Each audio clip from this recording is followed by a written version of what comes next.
Hola, buenos días, buenas tardes, buenas noches. Programa Sin Tiempo. Esto es El Innombrable.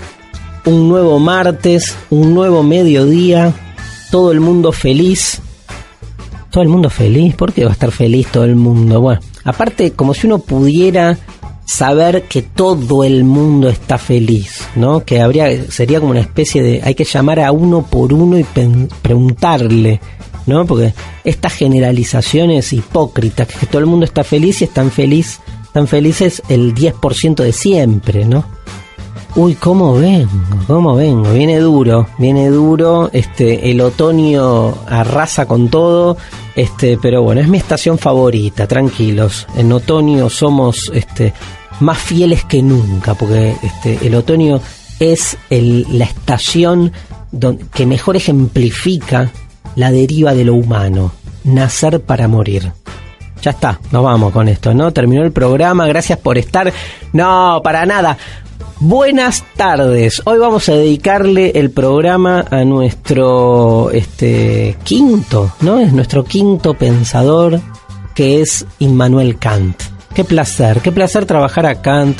Aparte, para los que hemos trabajado alguno de sus libros, estudiándolo, conectándolo con otros autores, el pensamiento kantiano es realmente fuente de toda una serie de virajes que se dan en la filosofía y que nos permiten comprendernos como contemporáneos, ¿no? Como seres que estamos estudiando filosofía en un mundo moderno. Diría que Kant, uno debería, no sé, si uno hiciera como una línea y dijera, bueno, ¿cuál es el primer pensador? ¿Vieron cómo jodimos la vez pasada con que si Descartes era o no era el primer pensador moderno? Bueno, hoy es si Kant es o no es el primer pensador contemporáneo. Pregunta rara también, ¿no? Porque no contemporáneo en el sentido de que Kant viva en nuestro tiempo, que evidentemente creo que ni los huesos deben estar ya a esta altura de descomposición orgánica del cuerpo humano fallecido. Pero hay algo de contemporáneo en Kant en la medida en que la era Kant todavía nos permite interpelarnos a nosotros en nuestros tiempos. Y creo que sí. Creo que en ese sentido, con una escritura bien del siglo XVIII, ¿no? Sin embargo, ese Kant nos está anunciando muchos de los conflictos internos en los que vivimos en el mundo de hoy, a nivel del conocimiento más teórico, pero sobre todo a nivel ético-político. Hoy va a estar con nosotros Pablo Dreisig, un pensador argentino, filósofo, con quien siempre es un placer conversar y que vamos a tratar de profundizar con él el sentido de la ética kantiana. Y me han prometido aquí Mariana Collante, en la producción integral que realiza de este programa, me ha prometido para este éxito del verano, que ha sido Mixturas Filosóficas, unos audios que parece que la rompen y que van a generar la tapa de Clarín del día de mañana. Así que miren qué fuerte. ¿Por qué es importante que sea la tapa de Clarín, no? Bueno, no entremos en ese debate, pero parece que se viene fuerte. Así que bueno, de eso se trata el programa de hoy. Vamos a hacer un análisis del pensamiento kantiano y vamos a ver en qué medida en esta breve historia de los pensadores que estamos haciendo en 9 programas ocupa un lugar de quiebre. Kant es de esos pensadores que todo el mundo nombra y nadie lee. Tiré ahí como una cosa muy general, pero posta, digo, porque ya vamos a hablar un poco de eso, porque tiene una escritura un poco solemne. Y uno está acostumbrado, ¿no?, a otra lectura de la filosofía, y entonces cuesta en ese sentido. Pero realmente, si uno, se toma en serio este tipo de propuesta, es imposible no entender cómo es desde Kant que se produce todo este giro hacia la subjetividad de los últimos 200 años. Kant vive el siglo XVIII y tiene unos escritos, escribe relativamente tarde en su vida, tiene unos escritos que se los conoce con el nombre de la crítica de la razón pura y la crítica de la razón práctica. El primero es un libro en el que se dedica a explicar más los fundamentos de la realidad y de nuestro conocimiento de la realidad, mientras que el segundo es un libro que continúa, o digamos se lo lee siempre en relación con otro tercer texto de nombre Fundamentación de la metafísica de las costumbres. Ambos son libros que, digamos, intentan proponer una ética o una nueva ética para los tiempos en los que Kant vivía, dando como batalla en todo la polémica que hay alrededor de la figura del bien, del deber y del deseo. Después tiene libros muy interesantes que son sus libros no por ahí que no hacen a los ejes de su filosofía, como la crítica del juicio, libros donde hay toda una estética planteada, una teoría del arte que es muy famosa. Después hay teorías sobre la historia, sobre la filosofía de la historia. Kant ha escrito un poco de todo y es, creo yo, casi un deber kantiano leerlo, aproximarnos a Kant para comenzar a pensar el comienzo de nuestro pensar. Bueno, un poeta el chabón, comenzar a pensar los comienzos de nuestro pensar contemporáneo. ¿Nos animamos? Vamos con Kant, hacemos la primer pausa del Innombrable y enseguida Kant para todos. El Innombrable. Innombrable. Puro acontecimiento filosófico radial. El Innombrable. Pensamiento vagabundo. Bueno, aquí estamos después de la pausa. Este es el segundo bloque del Innombrable, hoy dedicado a la figura de Immanuel Kant, una figura muy controvertida, sobre todo porque se ha ido constituyendo en la historia de la filosofía en un personaje que generó un giro, ¿no? Hablábamos el programa pasado, siempre me sale la clase pasada, ¿no? Pero bueno, el programa pasado hablábamos de Descartes, en el mismo sentido. Con Kant pasa algo parecido. Kant genera una transformación realmente radical en la forma en que el ser humano occidental viene comprendiendo filosóficamente lo real, ¿no? Sobre todo en la estructura del conocimiento. Quiero decir con esto que la propuesta de Kant va a romper todo un esquema, una matriz, vale que diga un paradigma, desde el cual el sujeto estaba pensando lo real. Entonces es mucho más profundo el cambio, no es un parchecito, sino que es una propuesta como para pasar a pensar lo real de una manera completamente anómala, me salió, esperen que lo anoto para mi terapeuta, a lo que estábamos acostumbrados, ¿no?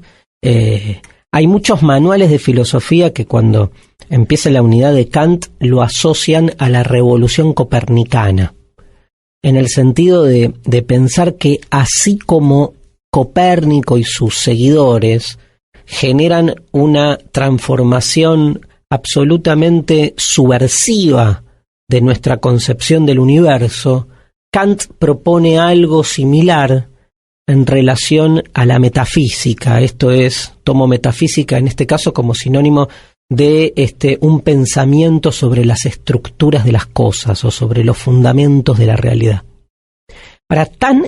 Es tan así, ha sido tan fundamental el giro kantiano, es realmente una revolución copernicana en la filosofía. Fíjense que el término revolución copernicana, ¿a qué nos presenta? Nos presenta justamente un giro en el modo en que entendemos el universo, pero un giro que rompe de plano el modo en que lo pensaba el ser humano desde la antigüedad. Porque lo que hace Copérnico, muchos seguramente lo saben, es sacar a la Tierra del centro del universo. Pero en la medida en que saca Copérnico a la Tierra del centro del universo, como un efecto dominó, se empiezan a caer muchas cosas. Una de las cuales, tal vez la más importante y que no se la subraya tanto, es que al quitar a la Tierra del centro del universo, el universo se queda sin centro. Y entonces empieza a pensarse un universo descentrado, que es el punto de partida para la idea de universo infinito. Es como un tapón que se sacó, ¿no? La salida de la Tierra del centro del universo, y entonces se cayó todo, de raíz. Esto pasa de algún modo con Kant. El problema con la filosofía kantiana tiene algo de que ver, tiene que ver, esto quiere decir, tiene que ver con los problemas que en general tenemos en nuestra relación con los autores que leemos o con muchas, o con los pensadores que a veces escuchamos, que en la manera que tiene de escribir o de referirse a las cosas, se juega mucho de la empatía que se genera con este pensador. Entonces hay todo un estigma de un Kant aburrido, riguroso, con libros así como intrincados. Y no es fácil, yo qué sé, la lectura de la crítica de la razón pura, tal vez su libro emblemático. Piensen que Kant vive a finales del siglo XVIII, vive con mucho fervor la Revolución Francesa, aunque como cuenta la historia nunca salió de su pueblo, de Königsberg en Alemania, donde esperaba todos los días las noticias de los sucesos de París. O sea, un pensador, digamos que de un rigor incluso existencial, de origen luterano, no con una vida por ahí muy ordenada, y entonces después su escritura es una escritura, digamos, densa en algún punto. Densa hasta que uno decide sumergirse en ella, ¿no? A mí, la verdad que es uno de los literatos, de los escritores de filosofía que siempre más me han seducido, a pesar de este prejuicio, porque realmente es de una belleza en las formas de escritura, en la medida en que uno, digamos, está dispuesto a abrirse a ese tipo de registro, es fantástico. El tema es estar dispuesto, ¿no? Todo pasa por ahí, ya muy bien lo subrayó Heidegger, ¿no? Todo pasa por esa disposición inicial. Una vez que uno está abierto y se deja invadir por Kant, hay muchas ideas muy interesantes, a pesar de esa forma de escribir que también se presenta de otro modo. ¿Qué es, en definitiva, lo que propone? ¿Cuál es la revolución copernicana que plantea Kant? Digamos, lo que plantea Kant es, digamos así para decirlo rápidamente, es modificar la manera en que pensamos la relación entre el sujeto y el objeto. O sea, para Kant, el sujeto, cuando se decide, se orienta a conocer al objeto, ¿sí? Partamos de sujeto y objeto como dos polos que se interrelacionan permanentemente.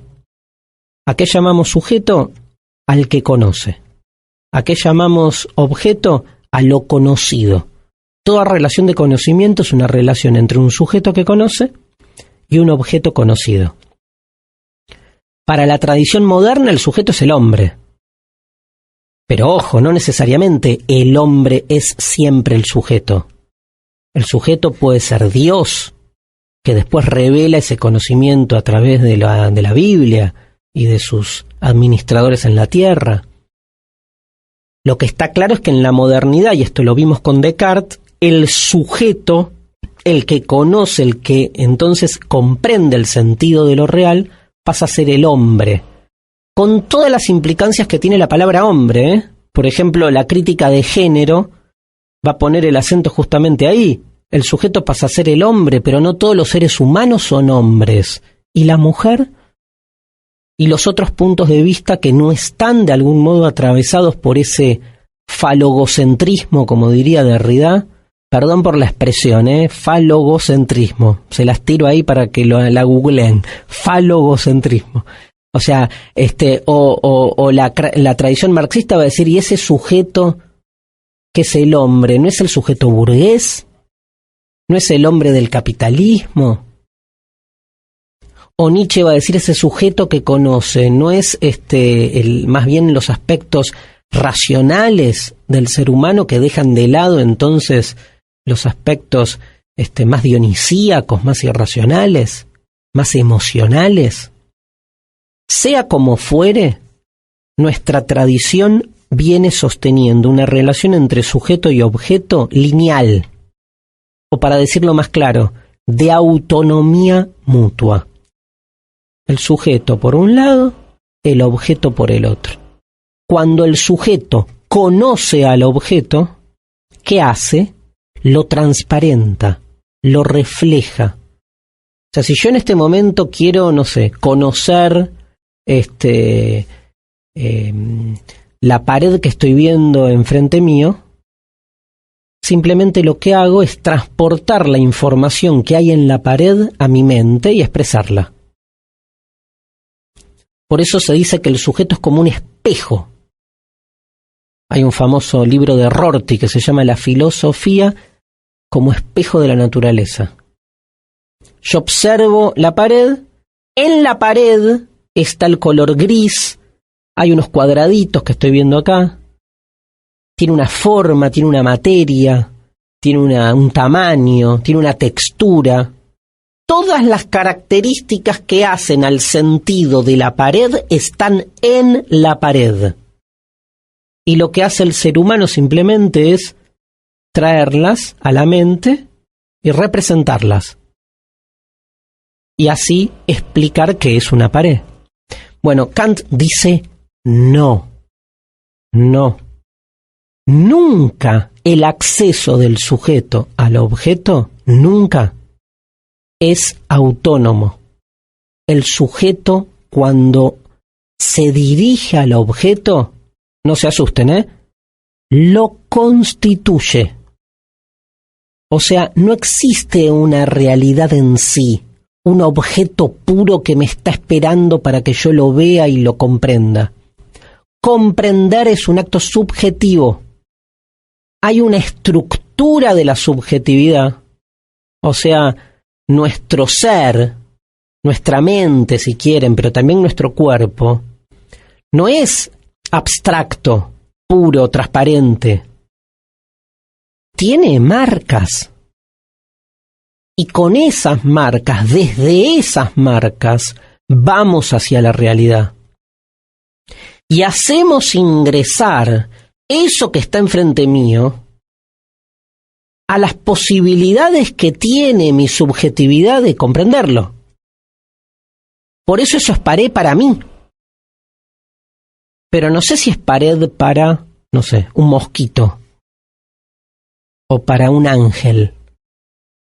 Por eso es gris para mí. Pero no sé si es gris para un esquimal que tiene otra manera de relacionarse con los colores. Igual no es buen ejemplo para explicar Kant, porque para Kant el sujeto humano coincide de manera universal en esas marcas que lo constituyen y por las cuales constituye la realidad. En todo caso, si el esquimal no ve gris donde yo veo gris, es porque el esquimal tiene un problema. O yo tengo un problema, pero algo que jamás Kant aceptaría, ¿no? Porque el modelo de sujeto universal es el sujeto europeo. Pero lo que importa es esto, ¿no? La textura de la pared. Estoy tocando la pared es rugosa. Es rugosa para mí. No sé si en sí misma es rugosa. Es rugosa para un elefante. Y yo qué sé. Nunca lo sabré, aparte.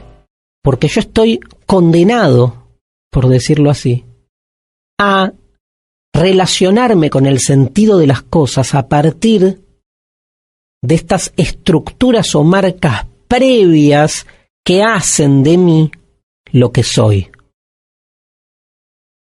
Pero entonces, uno le preguntaría a Kant, ¿no existe la objetividad? ¿Siempre estamos de algún modo condicionados? O sea, siempre nuestro acceso a la realidad va a ser, por llamarlo así, impuro. Va a estar siempre contaminado por lo que yo soy previamente y toda la discusión va a estar puesta ahí. Bueno, la respuesta es fuerte. No existe la objetividad ingenua. Sí existe otro tipo de objetividad, que es rescatar un poco esto que decíamos antes, que es que todos los seres humanos compartimos una misma estructura de entendimiento. Y por eso podemos hablar de algo objetivo, pero ya no como algo que está puesto en las cosas, sino que la objetividad se vuelve ahora intersubjetividad. ¿Se entiende? O sea, la objetividad se vuelve ahora convenciones consensuadas a partir de, ¿sí?, un dispositivo universal que unifica a todos los seres humanos. Ya no estamos en condiciones de afirmar nada sobre la realidad en sí misma, pero sí estamos en condiciones de afirmar sobre la realidad lo que querramos, en la medida en que entendamos que eso que afirmamos es siempre una construcción que hace el sujeto del objeto. Piensen las consecuencias que tiene esto en la política, en la ética, las consecuencias más sociales que tiene este tipo de razonamiento. Por eso Kant genera una explosión, a tal punto que a partir de este siglo, fin del siglo XVIII, de este iluminismo que vive Kant en Alemania, la filosofía va a empezar a desmembrar su espíritu más tradicional puesto en este objetivismo ingenuo que el mismo Descartes ni siquiera puede visualizar.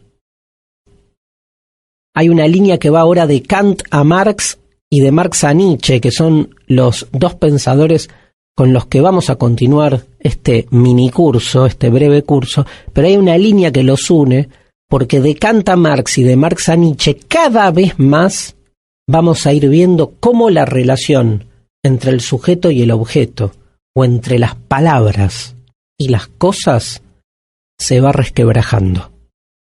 En el bloque que viene ya está ahí en el teléfono esperándonos para tener una charla sobre la ética kantiana nuestro amigo y gran pensador argentino Pablo Dreisig. Pausa. El innombrable. Perspectiva embrujadora de la filosofía. Bueno, aquí estamos, tercer bloque del innombrable, y vamos a cumplir con nuestras promesas. La promesa, qué tema ético el de la promesa, y en este caso le damos la bienvenida a nuestro amigo Pablo Dreisig. Hola, Pablo. Hola, ¿qué tal, querido Darío? ¿Cómo estás? Muy bien, gracias por atendernos. No, por favor.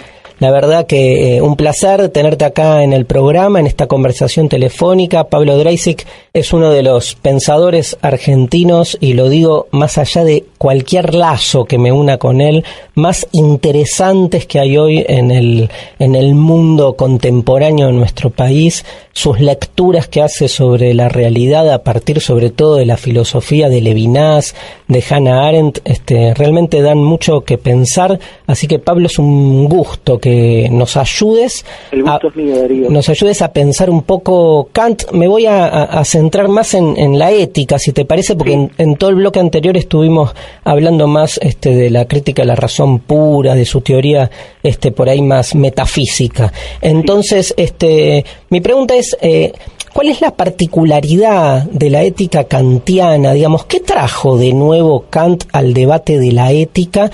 ¿Y por qué hay como un prejuicio también como que la ética kantiana es una ética, digamos, aburrida, o que hace del ser humano alguien que va en contra de su deseo o en contra de sus placeres o de su felicidad? Sí, mira, lo que decís es exacto. A mí me parece que en principio, bueno, partamos de lo que compartimos, el prejuicio, ¿no? Uh-huh. Hubo una suerte de estigmatización quizás de lo kantiano por varios motivos. Primero porque parece una ética formal, es decir, sin contenido. Uh-huh. Y eso por un lado, ¿no? Por ejemplo, democracia burguesa, formal, Claro. Lo procedimental, la regla, Uh-huh. todo aquello que parece más vinculado a las formas de una obligación y sobre todo parece como sustraída de contenido, Claro. ¿no? Uh-huh. En segundo lugar, me parece que también la estigmatización vino por el lado de la idea de obligación, es decir, una ética que ponía todo el acento en la obligación, ¿no? Totalmente. Al punto, la obligación como deber, Claro. al claro. punto, por ejemplo, que Lacan reforzó esta idea hablando de Kant con Sade, es decir, Ajá. lo que decía Lacan muy ingeniosamente es que esas reglas de autodeber que nos impone de lo que debe hacer y la obligación funcionaban casi como una cuestión sádica, Tremendo. como si hubiese un super show o una vocecita que me ordenara lo que tengo que hacer. Kant claramente es el pensador del deber, ¿no? Claro, es sobre todo el que habla de el Sollen, el deber ser, y sobre todo, bueno, hasta ahí la estigmatización, ¿no? Sí, sí, Kant sí. como una especie de puritano que refuerza la idea de obligación y deber. Y aclaremos, perdóname Pablo, aclaremos que esta idea de obligación y deber, digo para plantearlo por ahí un poco dicotómico, aunque no es lo mejor, pero va siempre en contra del deseo, de las Claro, por eso te inclinaciones. decía lo que decía Lacan del sadismo, del super Está yo. buenísimo, está buenísimo. Ahora, hay una cosa que quizás habría que rescatar muchísimo al Kant y que sería como lo actual de Kant, Uh-huh. que sería que en Kant justamente no es es contra el deseo de alguna manera, eso es cierto, pero también contra el propio interés. Claro. Entonces eso lo hace muy interesante, porque plantear que lo que yo debo hacer, si es ético, debe ir contra mi propio interés, bueno, es una teoría no muy burguesa que digamos. Es decir, si yo elevo tanto mi deber, mis ideales, al punto que deben entrar en colisión, no solo con mis deseos, sino con mis intereses, con mi ego. provecho, Sí. bueno, ahí es interesante el tema, Uh-huh. ¿no? Sí, sí, porque ese contraste está buenísimo porque marca también los límites en algún punto del sujeto, ¿no? Claro. Y entonces, como vos bien decís, le pone un coto a mis propios intereses. Quiere decir que en Kant hay un rasgo utópico, Sí.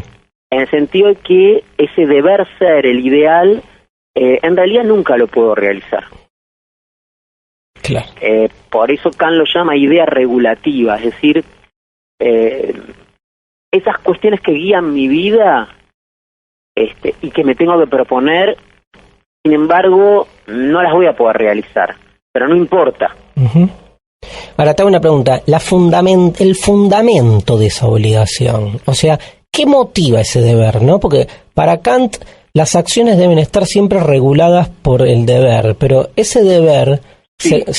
viste que tiene como esa idea de que lo que busca en definitiva ese deber es el preservar a la humanidad, ¿no? Claro, por ejemplo, él dice que no hay que mentir, y él hace este planteo, ¿por qué no hay que mentir? Pues si todo el mundo mintiese, sería imposible mantener los contratos que mantienen unida a toda la sociedad. Uh-huh. ¿Se ve? Tal cual. Entonces, hay, como bien vos decís, una idea de preservación de la humanidad, una idea de siempre en Kant, y eso es lo que lo hace interesante, el ideal siempre es más elevado, digamos. Hay una importancia del ideal, de preservar la humanidad. Es como ese tío que todos tenemos en la familia que siempre te marca lo que es correcto y lo que es incorrecto, ¿no? Hay una idea de lo correcto y lo incorrecto, pero yo creo que lo interesante de la idea de lo correcto y lo incorrecto en ese caso, vuelvo a insistir sobre este punto, no pasa por dar satisfacción a los propios intereses. Claro. Hay como una necesaria suspensión de los propios intereses en pos de algo que siempre es más alto que mis propios y mezquinos intereses. Está buenísimo. Uno lo puede leer como una cuestión muy super yoica, de que bueno, qué sé yo, viste, tenés que ser, no sé, médico para otro, viste, serás lo que debas hacer o si no, no seas nada, viste, ese tipo de cosas, pero también abre un marco a esa idea regulativa, ese espacio utópico, donde debo aspirar a algo que incluso no podría hacer. Claro. Bueno, hay una idea medio religiosa ahí, ¿no? Claro, sí, se ha desarrollado mucho la conexión entre Kant y el puritanismo. Uh-huh.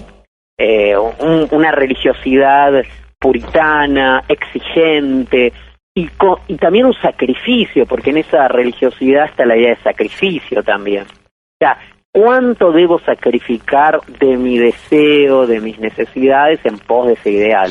Y ahí tenés también algo religioso. Muy fuerte. Y haciendo como más una historia de la filosofía o de la ética, vos encontrás digamos, qué similitudes y qué diferencias encontrás entre lo que podría ser la ética bíblica a la ética kantiana, porque hay un mismo aire ahí. Sí, ¿no? Y hubieron muchísimos teólogos y pensadores, por un lado, de la tradición judía del Antiguo Testamento, dicho Antiguo Testamento entre comillas, ¿no? Uh-huh. Donde asociaban, y no fue por casualidad, ¿no? Mendelssohn, sobre todo, uno llamado Moses Mendelssohn, sí, que asociaban mucho la ética kantiana, por ejemplo, con la ética judía en cuanto a esta cosa bíblica del mandato, etcétera, etcétera.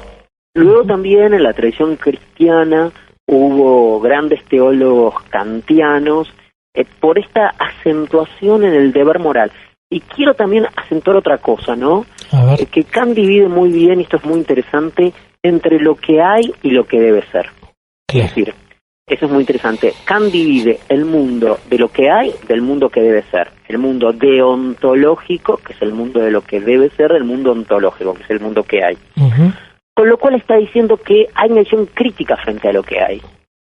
Es decir, eso que bien decías vos parece muy religioso y muy exigente, super yoico, como un mandato y una exigencia, es lo que nos permite estar incómodos respecto a lo que nos ocurre.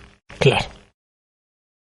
Sí, sobre todo para no caer en esa lectura, como decías al principio, estigmatizada, que siempre se lee este deber ser como, digamos, represión de los deseos. Claro. Y en realidad es un coto muy interesante que se le está poniendo a la expansión del ego, ¿no?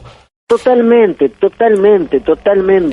Sí. Por ejemplo, esta frase, lo de Kant es así, lo que dice que hay que suspender el propio interés. Claro.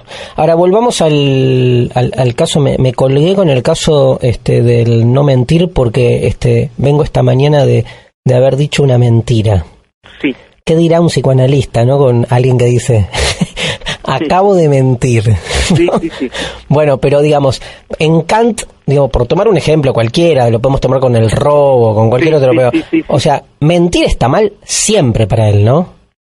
Mentir está mal siempre, porque yo no podría elevar la mentira a ley universal para todo el mundo. Claro. Entonces, cuando yo no puedo, y eso es también interesante de Kant, ¿no? Que el deber moral tiene que ver también con mi capacidad de salirme de mí mismo, porque al decir que mentir estaba mal, no porque, sino porque si mintiera todo el mal, entonces yo tengo que pensar en algo que vaya más allá de mí. Totalmente. Ahora, el típico ejemplo que uno toma frente a esto es, golpean la puerta de tu casa, y llega el asesino de tu hermano y te dice, che, ¿está tu hermano? ¿Y vos qué decís? ¿No? Claro, bueno, es el rigor terrible que tiene la ética kantiana, pero al mismo tiempo es como la imparcialidad de la ley, ¿no? Porque es tu hermano. Bueno, pero también, si vos aceptás lo de tu hermano, empezás ya con la huella de la corrupción, ¿sí? Hoy es tu hermano, mañana es tu primo, luego es alguien que le tenés afecto. Entonces abre la puerta a los nepotismos, las corrupciones. Yo a mi hermano lo entrego igual, no tengo bueno, ya lo sabemos, pero bueno, lo mismo haría. Pero entendés lo que te quiero decir, ¿no? Sí, de la misma manera que puede ser que, fíjate vos que el argumento funciona en dos direcciones. A alguien podés favorecer por eso, pero también podría decir que a alguien podés discriminar por algo. Entonces, claro, así como ese argumento te limita en cuanto a favorecer a alguien que querés favorecer, también ese argumento kantiano te permite no discriminar a alguien porque no lo querés. Tal cual. Si te obligás a tener juicios universales para todo el mundo, evitás, digamos, los favoritismos, pero también evitás el discriminar a alguien. Porque está buenísimo. En este caso no lo favoreces. Es como la expresión más pura del propósito de la filosofía para mí, ¿no? Porque está claro que por un lado es medio impracticable en un 100%, pero está buenísimo que esa reflexión crítica anide permanentemente en nuestra conciencia, ¿no? Totalmente. Yo creo que, necesitamos más kantianos. Claro. Sí. Estamos como muy... Y también, bueno, quizás discutamos sobre ese punto, hasta qué punto hacer intervenir los afectos en el mundo de la ética y de la política y de todo es problemático, porque los afectos, uno siempre dice, bueno, los afectos, la política debería tener más afectos, el mundo público debería tener más afectos, pero bueno, ¿qué pasa cuando al revés los afectos son, bueno, no, no porque no lo quiero? Claro, obvio. O sea, juega en dos sentidos ahí. Uh-huh. También el rigor, como vos decías, kantiano puede ser terrible. Claro. ¿No? Sí. Esa imparcialidad fría, nórdica. Hay en los autores que vos trabajás, hay presencia de Kant, ¿no? En Hannah Arendt, en Levinas. Sí, todos estuvieron muy impresionados por Kant, porque me parece que también hay una cosa con...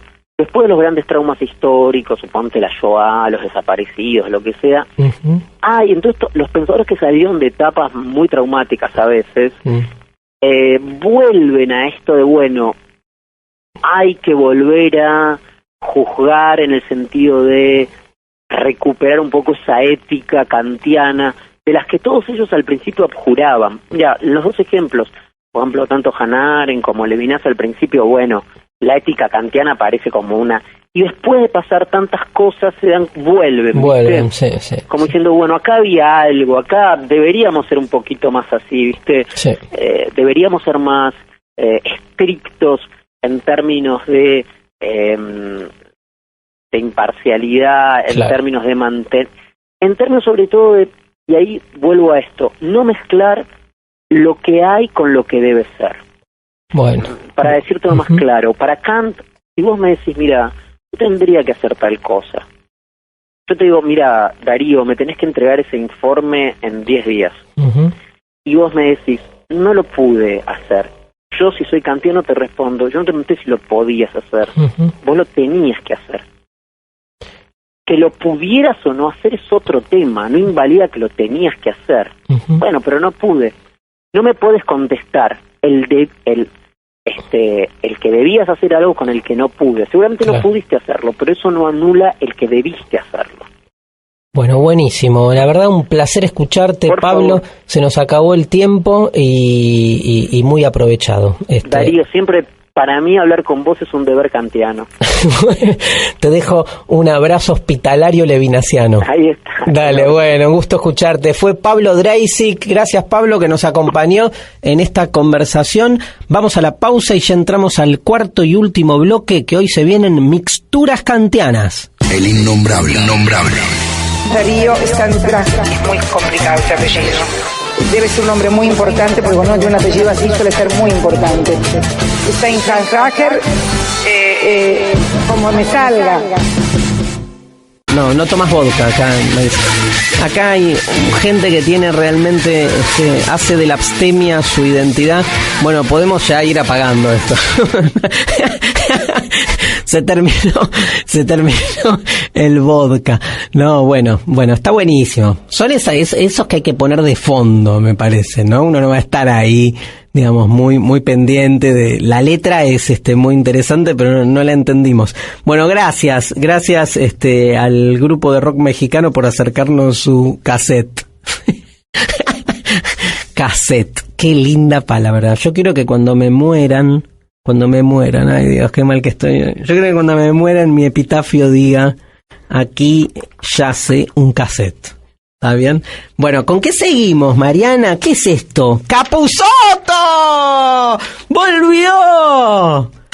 Volvió Capusotto, pero vamos a escuchar algo que no habíamos escuchado, que es la participación de Diego Capusotto en Lucy in the Sky con Capusottos, FM Rock and Pop, un programa que se emitía entre mayo y agosto del 2009. Parodiaba los programas informativos de la primera mañana en las radios comerciales y su construcción de la realidad. Vamos a entender por qué Mariana nos trajo esto. A ver. Vamos a hacer un país conocido. 7:24 en la Argentina, 1 hora menos en el oeste del país. Otra vez, los muertos, 4 muertos acribillados, en este caso y en esta mañana. Protestas también de piqueteros que van a provocar caos en el tránsito y la posibilidad de que este caos dificulte el andar de ambulancias y mucha gente muera por no llegar al hospital. La consultora Ortelli, ¿qué nos prevé? Nos prevé una inflación del 40% para este año y rumores de subas en las tarifas. Para el sábado, la desocupación podría llegar al 79% y seguimos con el ritmo de siempre, 7:25 de la mañana. Desabastecimiento de medicamentos y más muertos entonces. Se comenta la quiebra de 15 bancos para esta tarde. Congelamiento de depósitos, apertura y confiscación de cajas de ahorro. Otro muerto más en la mañana. Y así empezamos la misma con toda la información que a usted no le sirve para nada, pero que le taladra la cabeza y de a poco lo va sacando y llenando de furia, siendo las 7:25 de la mañana. Le taladra la cabeza, dice Capusotto. Y ahí está la clave, ¿no? Porque ¿cuánto del pensamiento kantiano nos puede ser útil para pensar todo este debate acerca de la relación de los medios con la construcción de sentido de lo real? Evidentemente, sí, el sentido de las cosas es una relación de la subjetividad que va constituyendo las formas o los sentidos de la realidad. Entonces, digamos, la independencia, por decirlo así, a ver, lo explico al revés, digamos, la arbitrariedad que tiene el sujeto para dotar de sentido a lo real está siempre en esa delgada línea en la cual un consenso se puede volver una imposición. Y de alguna manera, algo de esto termina pasando, no en el pobre Kant que escribe su libro, tira sus ideas y después se muere tranquilo, sino en una cultura europea, moderno-capitalista, que se erige como forma universal de pensar la totalidad, que se vuelve un pensamiento único, pero un pensamiento único que ya no está basado en el sentido de las cosas en sí misma, sino en el sentido que un único sujeto universal, monopolizado por el sujeto europeo, hace de la realidad. Y claramente desde este lugar no es, o sea, es casi un deber, sigo jugando con el significante que quedó acá flotando, analizar el lugar de los medios en el mundo en el que vivimos. Bueno, ¿cuánto nos queda? Nada, uno solo. ¿Qué tenemos? Hay tantas cosas que trajiste, Mariana, y nos queda una sola. Bueno, City Hunter es un anime de temática policíaca creado por Tsukasa Jojo en los años 80. A partir del éxito que generó la historieta, se creó una película y 3 especiales de televisión. Una de las características de la obra destaca por tener un estilo de personajes muy occidentalizados. En el fragmento que escuchamos, el protagonista, el detective privado Ryo Saeva, intenta mentirle a la esposa. ¡Oh, Dios mío! No entiendo cómo hay gente que todavía tiene esposas. ¡Ya estoy aquí! ¿Dónde has estado? He estado en la biblioteca. Mira esto. La crítica de la razón pura de Immanuel Kant. He ido allí para buscar este libro tan difícil. ¿Y te revuelves el pelo delante de la puerta cuando vienes con un libro difícil? El filósofo Kant dijo que a uno le pica la cabeza cuando critica puramente la razón. Bien, Julia, discúlpame, tengo que terminar de leer este libro. Es muy abstracto. Ya he arreglado tu cuarto. Sofía Guasio es muy bonita, ¿verdad? Y no sé de qué me hablas. De esta. ¡Ay, Dios mío! ¡Qué despiste! Me dejé la foto de Sofía encima de la cama. ¡Estoy perdido! ¡Toma, crítica de la razón pura! ¡Toma, Kant! No sé cómo puedo seguir vivo llevando una vida tan agitada como esta. Muy bueno, porque aparte, si le vas a mentir a tu esposa, mentirle poniendo ay, no me sale la palabra, como argumento, sí, bueno. Mentirle poniendo como argumento que fuiste a leer la crítica de la razón pura, está bien, es la de la razón práctica la que me sirve para decir que es donde Kant, entre otras cosas, dice que mentir siempre está mal. O sea, remitirte, excusa era la palabra que me salía, como excusa, la crítica de la razón, es una locura. Es una locura porque, digamos, o está develando la mentira. O sea, querida, te estoy mintiendo. Es decirle a alguien, estuve todo el día y por eso estoy así tan desalineado leyendo el texto de Kant donde Kant dice que mentir está mal. Bueno, querido, te pisaste solo. Conclusión, no hay que estar casado, entonces no hay mentira. Las cosas hay que resolverlas de raíz. Con este mensaje para la juventud argentina, nos vamos. Ha sido un placer la compañía. Gracias desde Gustavo Barros en la operación técnica hoy. Gracias Marianita Collante, cada día más joven, como Benjamin Button. Van pasando los años y ella decrece. Y gracias Radio Madre, como siempre, por este espacio en libertad que nos dan para hacer una radio donde la filosofía tenga lugar. Nos vemos el martes que viene y prepárense. El pensador del martes que viene no es ni más ni menos que Carlos Marx. Hasta el martes.